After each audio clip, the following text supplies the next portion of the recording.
Boa noite. Meu Deus, boa noite. Tudo bem com vocês? Que bom. Eu convido você que trouxe a Bíblia, abre comigo no Evangelho de São Lucas. Lucas 1, logo no primeiro capítulo. A partir do versículo 39, Lucas 1, 39. Enquanto você acha aí na sua Bíblia, reza comigo: Santo anjo do Senhor, meu zeloso guardador, se a ti me confiou.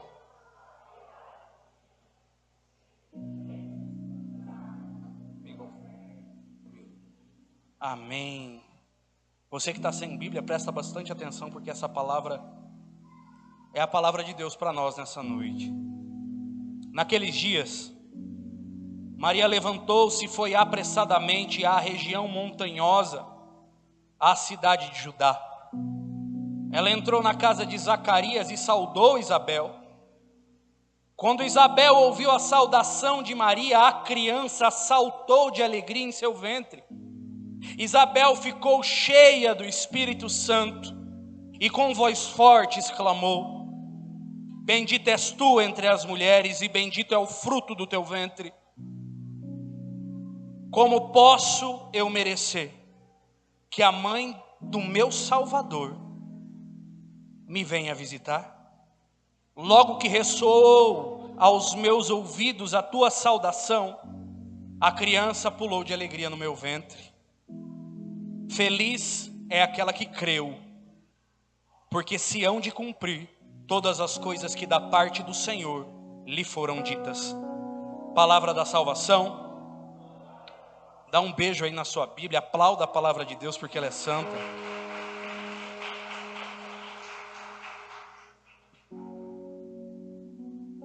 Sabe, quando nós pegamos a Bíblia mesmo, o livro da Bíblia, na palavra de Deus está a história da nossa salvação. A gente aprende isso desde criança. Na catequese, as nossas catequistas, os nossos catequistas, eles nos ensinaram que a palavra de Deus é a história da nossa salvação. Eu creio que você saiba, a Sagrada Escritura é dividida em duas partes. Uma parte chamada Antigo Testamento e uma outra parte chamada Novo Testamento. E o que acontece, se você olhar mesmo o livro, a maior parte da Bíblia é Velho Testamento. São 73 livros ao todo, 46 no Antigo e 27 no Novo. Só que em volume são muito mais páginas, tem muito mais história no Antigo Testamento do que no Novo. É a história da nossa salvação, não simplesmente de um jeito poético. É a história da minha salvação, da sua salvação. É a sua história. A palavra de Deus é um reflexo da nossa vida. E nós temos, como no nosso calendário, né? Um tempo que é chamado de AC, antes de Cristo. E nós temos um outro tempo que é o calendário que nós vivemos. Nós estamos em 2023, DC, depois de Cristo. E o que marca o início do Novo Testamento é justamente isso.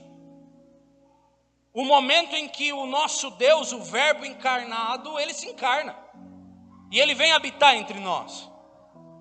Mas só que antes de falar a respeito do Novo Testamento, eu queria falar um pouco a respeito do Antigo Testamento com você. Se você ler lá de Gênesis até Malaquias, você vai encontrar algo maravilhoso. Você vai encontrar Deus insistindo num povo. Você vai encontrar um Deus que tinha preparado um jardim para Adão e Eva e tinha deixado só uma ordem, e quando eles desobedecem, ali poderia ter se encerrado, e Deus, se quisesse, podia, num estalar de dedos, se ele disse tudo faça-se, tudo se fez, ele poderia dizer encerra-se, e tudo iria se encerrar. Porém não, Deus insiste. E nós vamos vendo Deus insistindo mesmo, e Deus insiste com os patriarcas, e ele chama Abraão, para que Abraão pudesse ter fé, e ele pega e promete para Abraão uma descendência. E você olha, Deus cumpriu o que ele falou. Porque Abraão gera Isaac. Isaac, ele é um homem muito fecundo, né? Ele gerou 2 filhos que eram gêmeos, e um deles era o filho da bênção. Nós chamamos ele de Jacó. O nome dele foi mudado para Israel, o nome do povo de Deus. E nós vemos Deus insistindo, e Jacó teve 12 filhos. As 12 tribos de Israel são os 12 filhos de Jacó. E nós vemos que de José, que era o filho que Jacó mais gostava, Deus poupa o povo dele no Egito, e quando vem aquela seca terrível e o povo ia morrer de fome, o Senhor foi bom, pensou no povo, insistiu naquele povo, e enquanto todo mundo passava fome, o povo de Israel não. E no tempo das vacas magras, o povo tinha o que comer e beber, tinha abrigo. O tempo passa e vem o faraó, e depois você vê Deus insistindo mais um pouco e levanta Moisés. Depois ele levanta Josué, e depois vem os juízes, e depois vem Samuel, Saul, Davi, todos aqueles reis do Antigo Testamento. E Deus insistindo, e insiste tanto que levanta até profetas, homens que falavam aquilo que o Senhor queria falar para o seu povo. E nós vemos Deus insistindo ainda mais, ele faz prodígios, e no Antigo Testamento é recheado de milagres e prodígios. Se você ler a história do profeta Elias, você vai ficar encantado. Elias, o leão dos profetas. Elias, com uma oração de 54 palavras, fez com que Deus rompesse os céus e fizesse chover fogo, que consumiu os profetas do demônio, o holocausto e até a água. E todo mundo ficou admirado e perguntava: quem é esse Deus? No Antigo Testamento, se você lê os prodígios das guerras e Deus dando a vitória, conta a história que certa vez um rei chamado Asa, ele decidiu batalhar quando o exército dele decidiu fugir. E a palavra conta que ele se colocou em batalha sozinho, e ele ia até com a cabeça baixa, porque se ele erguesse e ele visse o número dos inimigos, ele fugiria de medo. E de repente, um barulho de tropa, e não era inimiga. Deus mandou os próprios anjos para combater por Israel. Você olha aí, você vai ficando assim, abismado, quando você vê, por exemplo, o profeta Ezequiel. Certa vez Ezequiel estava na Babilônia, e a palavra diz que Deus pegou Ezequiel pelos cabelos, Rony, e levou Ezequiel até Jerusalém, segurando ele pelos cabelos, e falou: olha lá. E você fala: meu Deus. E você vê Daniel nas covas dos leões, e você vê aquela fornalha com aqueles jovens, e você vai ficando admirado dos prodígios de Deus, e você vê Elias com a viúva, você vê o próprio Eliseu. Elias fez 13 milagres, Eliseu fez 26, tinha uma unção dobrada. Partiu o rio Jordão, batendo uma capa, ressuscitou mortos, e a palavra diz que depois de morto, o osso de Eliseu ressuscitou pessoas que já haviam morrido há muito tempo. É impressionante. Quando você olha para o Antigo Testamento, você chega em uma conclusão: que Deus não se cansa. Porque Deus que insistiu no Éden é o Deus que vai insistindo até chegar em Malaquias. E procurando fazer isso não à toa. Deus demonstrava o seu amor, a sua força, a sua onipotência, para que aquele povo conhecesse o amor dele e se convertesse e adorasse o Deus de Israel. Mas quando Deus sempre ia colher os frutos da vinha que ele havia plantado, ele só colhia espinhos. E Abraão, pai da fé, pecou. E Isaac, o filho da promessa, pecou. E Jacó, mesmo sendo justo, pecou. E o rei Davi, o grande Davi, caiu em adultério e foi assassino. E Salomão pecou. E do pecado de Salomão o reino se divide. E um período muito grande de guerras começa. E desde Isaías e Jeremias e os profetas maiores até Sofonias, Ageu, os profetas menores, todos, absolutamente todos, não deram frutos para Deus. Não os frutos que o Senhor quer. E quando você vai olhando, ao mesmo tempo que você fica indignado de ver um menino como Salomão no final da vida virar idólatra, você olha e fala: Deus, Ele é muito paciente. Deus, Ele é muito insistente. Aquela frase do Papa Francisco, sabe? Deus nunca se cansa, somos nós que nos cansamos. É verdade. De Abraão até Jesus tem mais ou menos 2000 anos. E os anos sempre tiveram 365 dias. Gente, 2000 anos é muito tempo. Aqueles que mais vão viver de nós aqui, os mais saudáveis, não é o meu caso. Gordo geralmente morre cedo. Ou morre de pressão, infarta. O pessoal da minha família gosta de infartar. Não gosta de câncer, gosta de infarte. Gordão geralmente morre cedo, mas quem é saudável vai viver aí 90. Alguns chegam a 100 anos. 2000 é muito, velho. 2000 anos. Deus dando amor e colhendo espinhos. 2000 anos, Deus insistindo e não tendo resposta. É a história da nossa salvação. É a história da sua vida e da minha vida. O que marca o Novo Testamento é quando Jesus nasce. O Antigo Testamento é toda uma preparação de Deus que queria vir ao mundo. O que marca na nossa vida um novo tempo é quando Jesus nasce. É quando nós pulamos a página em branco. Se você tem uma Bíblia da Ave Maria, se você vê a última página do livro de Malaquias, até começar a primeira página do Evangelho de Mateus, existe 2 páginas em branco. Essas 2 páginas em branco são interrompidas pelo nascimento do nosso Senhor, e a nossa vida precisa ser assim. Esse é o plano de Deus. Mas em primeiro lugar, antes de pregar o que eu quero pregar para você, eu preciso que você entenda: a Sagrada Escritura, ela é na verdade aquilo que mostra o que é a nossa vida, e a nossa vida é exatamente isso: Deus insistindo e não tendo resposta. Quem aqui já viu um milagre de perto? Levanta a mão. Gente, eu vi. Quantas pessoas, né, Cláudio? Um dia a gente foi pregar em Pirassununga. O Claudinei pregando, eu estava tocando no violão no grupo. Tinha um menino surdo, velho. E eu lembro da emoção do menino quando voltou a ouvir. Um dia a gente estava em Jaú, aqui do lado, o Nil Velho estava pregando. Eu nunca tinha visto aquilo na minha vida. Um menino cadeirante levantou e com a perninha toda torta, porque nunca tinha andado, começou a andar na minha frente. E a gente vê muito, se a gente nunca viu pessoalmente, eu quero dizer para você, você já escutou relatos de milagres, eu tenho certeza.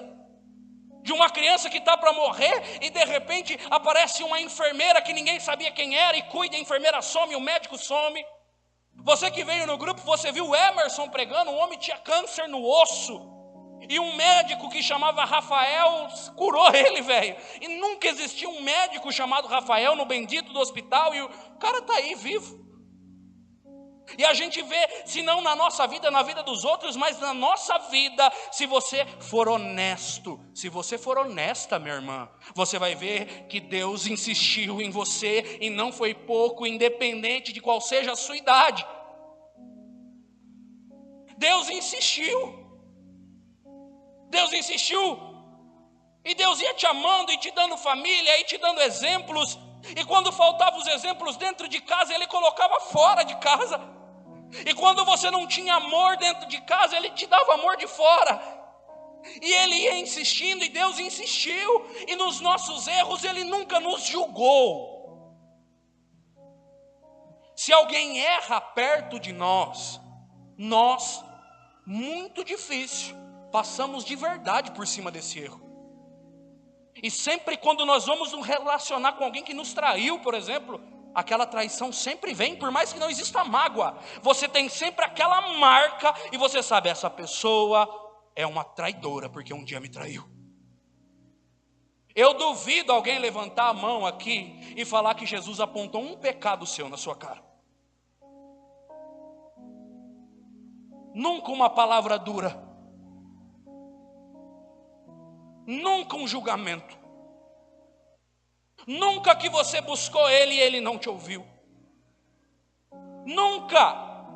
E quando você já não queria escutar quem falava, até do seu WhatsApp ele usou para falar com você.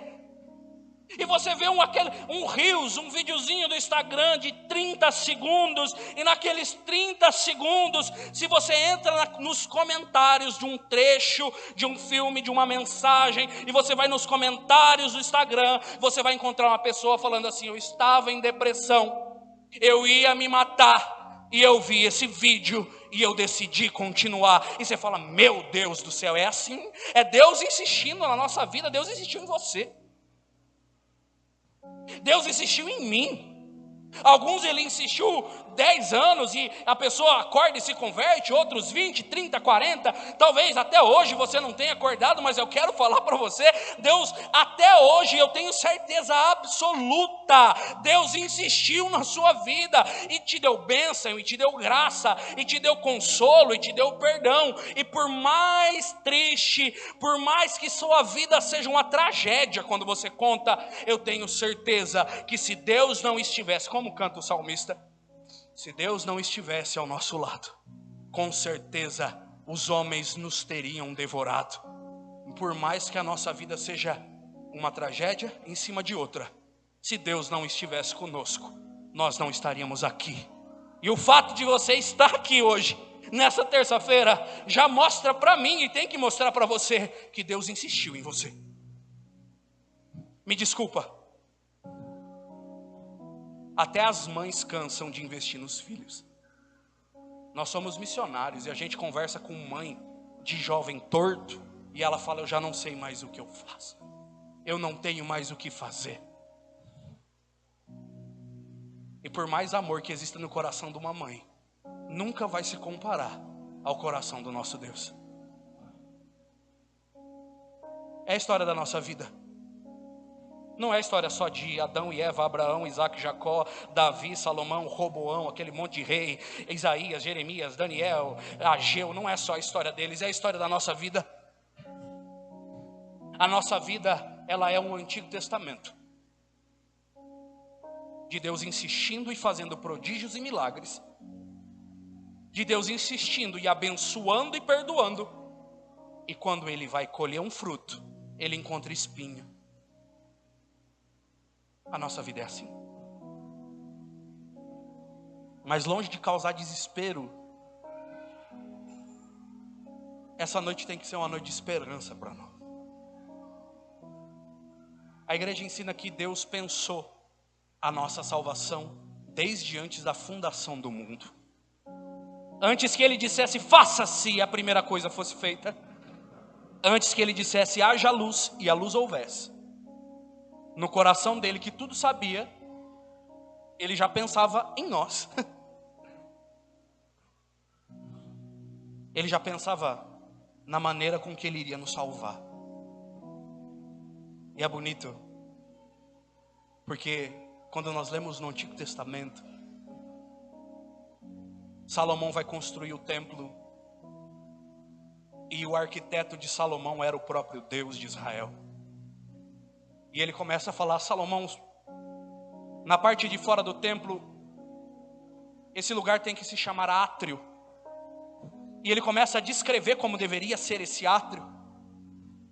E se você lê a Bíblia, são vários capítulos, várias páginas da Escritura, de Deus falando como deveria ser o seu templo, tintim por tintim, desde a cor e do material das cortinas até chegar no trono. E ele fala: tem que ser um trono glorioso, tem que ser um trono feito de marfim puro, sem nenhuma mancha, e tem que ter pedras preciosas, e tem que ter ouro, e tem que ter essas imagens, e tem que ter um lugar chamado Santo dos Santos, onde vai ficar a minha arca, e ali a minha presença vai estar. E nessa arca eu quero que se acendam 6 candelabros que nunca devem ser apagados. E Deus vai descrevendo o lugar onde ele queria estar. E Salomão constrói. E o templo de Salomão não é aquilo que o Edir Macedo construiu. O templo de Salomão é algo que nunca antes foi visto e nunca mais será visto. Foi a maior obra que o homem já fez. E eu penso que se Deus teve tanto zelo com uma casa onde estava a representação da sua presença, eu imagino o zelo de Jesus, de Deus Pai e do Espírito Santo na Trindade, quando foram confeccionar o verdadeiro trono de Salomão, que é a Virgem Maria. Os detalhes, as virtudes, os dons, e desde a coisa mais simples como a cor do cabelo, até a coisa mais profunda como a humildade da Virgem, Deus foi trabalhando. Porque aquele dia, nós celebramos 25 de março, o dia que um arcanjo foi enviado do céu para a terra, para falar com uma menina virgem, noiva de um homem chamado José.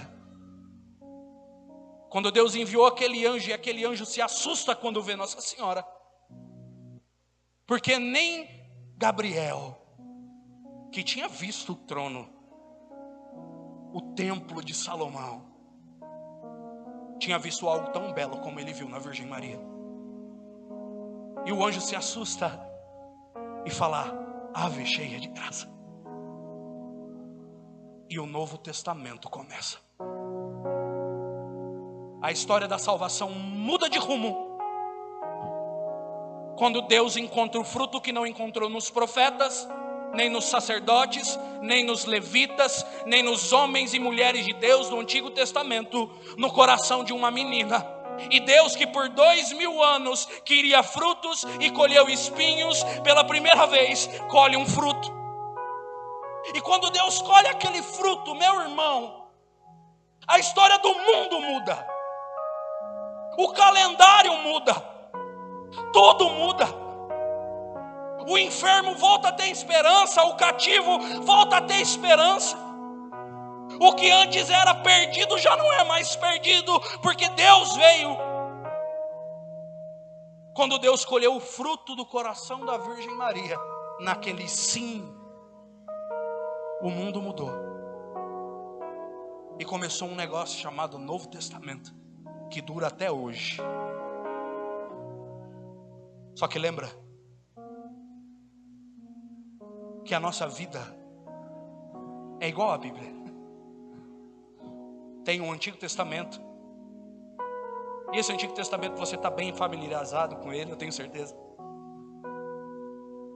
E eu tenho certeza que ninguém que aqui está sentado é soberbo o suficiente para dizer: eu dou todos os frutos que Deus quer de mim.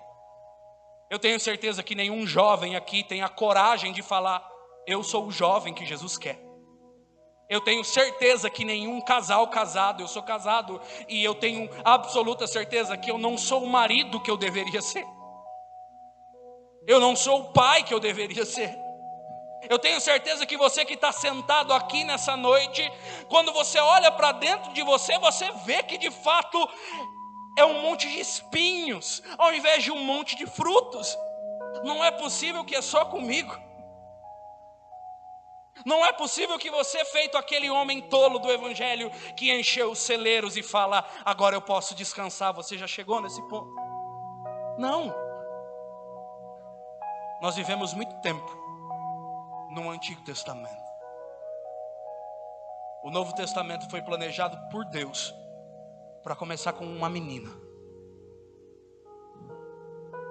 E nessas semanas que nós estamos vivendo no nosso grupo, eu queria falar para você o grande pulo do gato como sair da última página de uma vida sem dar frutos para Deus e entrar num tempo, o tempo que o próprio Jesus disse, um ano de graça da parte do Senhor. O Novo Testamento começa com Nossa Senhora na Bíblia. E o Novo Testamento na nossa vida começa com a Virgem Maria. Graças a Deus que nós somos católicos.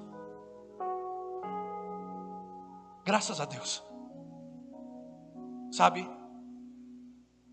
no Antigo Testamento a Arca da Aliança havia sido roubada, e a Arca da Aliança era um baú de madeira.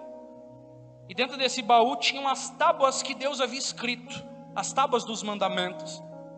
Alguns judeus dizem que lá dentro havia um pouco de maná, e havia também a vara de Arão que floresceu. A Sagrada Escritura nos diz apenas das tábuas da lei. Mas independente do que havia dentro daquele baú de madeira, aquele baú de madeira era a presença de Deus para aquele povo. E quando a arca havia sido roubada, você conhece, já deve ter ouvido essa história, e Davi recupera. E eles vão trazer a arca. Davi, que morava em Judá, a mesma cidade de Isabel. Judá é a cidade de Davi e é a cidade de Isabel.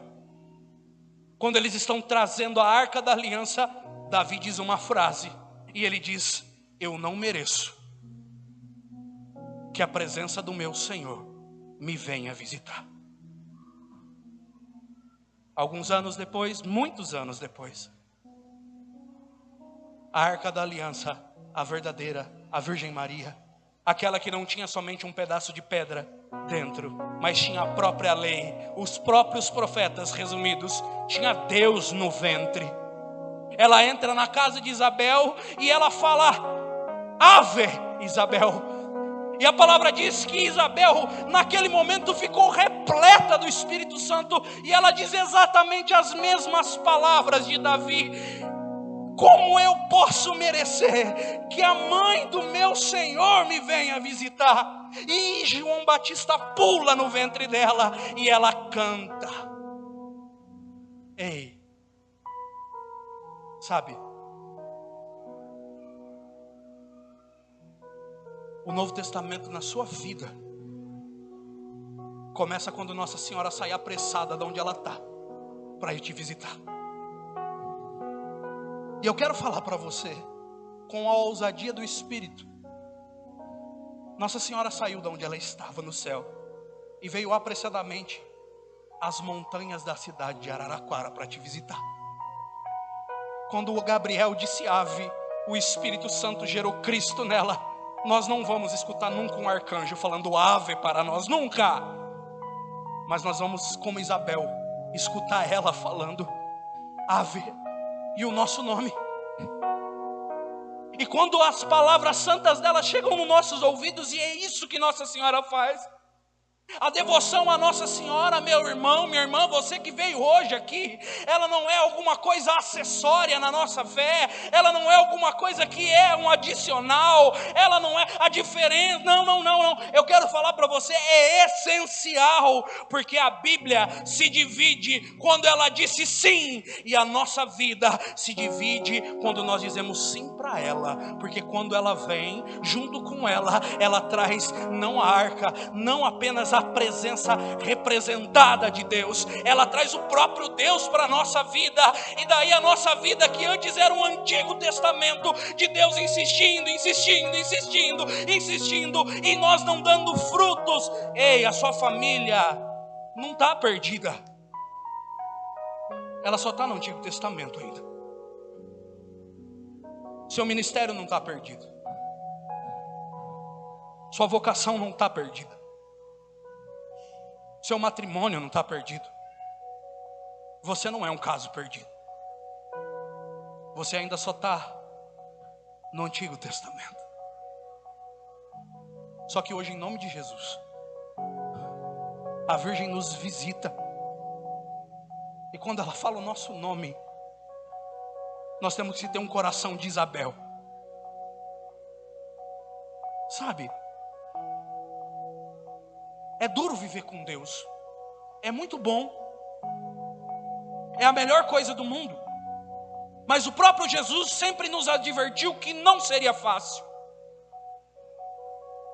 E não é incomum nós encontrarmos pessoas que nos dizem assim: depois que eu comecei a rezar, a ir à missa, a ir ao grupo, a minha vida virou de cabeça para baixo. É só cruz, é só provação, é tribulação. E parece que é melhor ficar sem Ele. A vida com Deus não é fácil. E não é apenas para quem tem ministérios. Não é apenas para quem trabalha. Se você, mãe de família, for alguém de Deus na sua casa, a sua vida não vai ser fácil. Você, pai, você não vai viver uma vida fácil. Porque o reino de Deus não é um reino de facilidades. É um reino de fidelidade. E às vezes a gente se desespera. A gente se desespera e olha para o marido e fala: não dá. E olha para a esposa e fala: deu. E olha para os filhos e o cabelo começa a ficar branco. E os pais perdem o cabelo e não sabem mais se bate, se espanca, se dá embora. Eu tenho uma menininha, né, a Maria Alice. Está aqui a Maria Alice. É o bebê mais bonito que existe, é minha filha. Não existe mesmo filho feio papai, né? Às vezes eu tenho medo de estar iludido. E no fundo a Maria Alice é feia. E só eu e a Cris achar ela bonita. Mas não, ela é linda. E é engraçado porque ela é um amorzinho, sabe? Sempre dormiu. Nunca deu trampo. Os pais chegavam para mim e falavam: você não está mais dormindo, né? Eu falava: não, estou sim. Inclusive bem pra caramba. Durmo que é uma beleza. Porque ela acordava, mamava e dormia. Deu uma gripe nela lá, cara, e ela ficou muito chata. E eu lembro que eu acordei uma noite e a Cristiane falou assim: eu vou te dar para carrocinha. Às vezes a gente tem vontade de dar quem está na nossa volta para carrocinha. A gente se desespera. Se desespera porque falta dinheiro, se desespera porque falta saúde, se desespera porque falta. E o pior de tudo, o pior de todos os desesperos, nós nos desesperamos conosco. E naquele momento que separa o momento que você dorme dos últimos momentos acordados, quando você é absolutamente sincero nos seus pensamentos e você pensa em quem você é, dá desespero. E a gente se desespera e se acha a pior pessoa do mundo. Não é ninguém que nos acha, a gente se acha. E quem é de comunidade olha para a vocação e fala: minha vocação é a pior do mundo. E quem trabalha numa empresa fala: eu sou o pior funcionário. Quem é mãe fala: eu sou a pior mãe. Quem é pai fala: eu sou o pior pai. Quem é casado fala: eu sou o pior marido. E a gente às vezes olha para dentro de nós e a gente se entristece com o que a gente vê, não no espelho apenas, mas quando a gente olha para dentro de nós. E a gente fica triste porque é tanto rancor, é tanta mágoa, é raiva, inveja, ódio. É umas coisas que vão crescendo dentro de nós sem que nós percebamos. E a gente se vê no mesmo jeito que São Paulo descreve. Ele fala assim: o bem que eu quero fazer eu não consigo, mas o mal que eu não quero eu acabo fazendo. E a gente se vê assim. E por mais que nós não queiramos ser invejosos, a gente sente inveja. Por mais que nós não queiramos ser alguém que seja irritado, nervoso, a gente se vê sendo estúpido e ofendendo os outros. A gente que não fala: eu não guardo mágoa, a hora que vê a gente está com mágoa, a gente está com raiva, a gente está matando as pessoas no nosso coração. E a gente começa a se desesperar. Esse é o momento certo. 400 anos Israel ficou sem profeta, depois que Malaquias morreu. Um silêncio de Deus. O que separa o Antigo do Novo Testamento é um silêncio. Era um povo se sentindo abandonado por Deus. Era um povo achando que Deus havia se esquecido deles. Era um povo achando que Deus já não ligava mais para eles. Era um povo que olhava para as histórias de Moisés e não conseguia ver o Deus de Moisés na vida deles. Era um Deus que um povo que olhava para o Deus de Abraão, e o Deus de Abraão parecia muito distante. Não era mais um Deus que insistia. E o momento certo de nós virarmos a página da nossa vida é nesse. É quando nós olhamos e parece que nada é. E nem nós somos. A providência de Deus para a humanidade inteira foi a Virgem Maria. E a providência de Deus para nós nessa noite é a Virgem Maria. A Arca da Aliança. O trono do grão Salomão. É ela. É ela. É ela. Sabe o que você tem que fazer hoje? Hoje você tem que ouvir a voz dela, feito Isabel, e se encher do Espírito de uma alegria tremenda. Porque o Novo Testamento da sua família começa com ela. E se Jesus nasceu quando ela disse sim, quando você diz sim para ela, ele começa a nascer. Nascer no matrimônio, nascer no casamento, nascer na família, nascer na vocação, no ministério, no chamado, nascer na sua vida, porque o mundo bom é o mundo em que Jesus reina. A vida boa é aquela em que Jesus é o Senhor, e só tem uma vida em que Jesus é o Senhor, é a vida de quem primeiro disse sim para a mãe dele, porque esse foi o caminho que ele quis, e nós não adiantamos ficar querendo outros, sabe? Para de ficar murmurando dos seus defeitos, pecados, para de ficar se murmurando apenas dos seus problemas, que são muitos e tantos, e toma uma ação para mudar eles. A ação primeira: leva Nossa Senhora para sua casa. Ela te deu um boi, sabe? Porque nessa noite nós não somos chamados a ser o João que leva ela para casa. Nós somos chamados a ser Isabel, que recebe ela em casa. Sabe, essa comunidade chama-se Gerados pela Imaculada. Sabe, esse grupo de oração chama-se Cenáculo da Rainha. Graças a Deus. Sabe a sua vida? Sua vida é como a vida de Isabel, que muda quando a mãe do Salvador vai visitar. Acolhe hoje Nossa Senhora. É a melhor coisa que você pode fazer. Ela é a esperança dos que já não têm esperança. Ela é a força dos que já não têm força. Ela é o fruto num tempo de espinhos. E nós rezamos que ela é o belo lírio entre espinhas duras no ofício, e é isso que ela é. E a nossa vida precisa ser um Novo Testamento, sabe? Um Novo Testamento em que Jesus nasce e começa a caminhar no meio do povo. E Jesus, ele curava o doente. E Jesus, ele libertava o cativo, expulsava os demônios, e Jesus, ele multiplicava o pão, e Jesus, ele transformava a água em vinho, e Jesus, ele falava sobre as bem-aventuranças, e Jesus, ele contava parábolas, e Jesus perdoava as prostitutas, e acolhia os publicanos, os fariseus, e ele falava com amor no meio do povo. Isso é o reino de Deus, isso é o Novo Testamento, é Deus no meio do povo, amando o seu povo. E depois daquele tempo nós vemos muitos frutos. Os 12 que ele chamou, tirando Judas, 11 frutos. Em Atos dos Apóstolos, só quando São Pedro falou, mais 3.000 frutos. E a gente gosta de rezar pelos frutos do Novo Testamento, e a gente pede a intercessão de Santa Teresinha do Menino Jesus, um fruto. De São Padre Pio, Santo Antônio, São Francisco, São Domingos, Santa Clara, Santa Rita, São João Paulo II, os frutos. Só que eu quero falar uma coisa para você. Deus não tem mais interesse neles.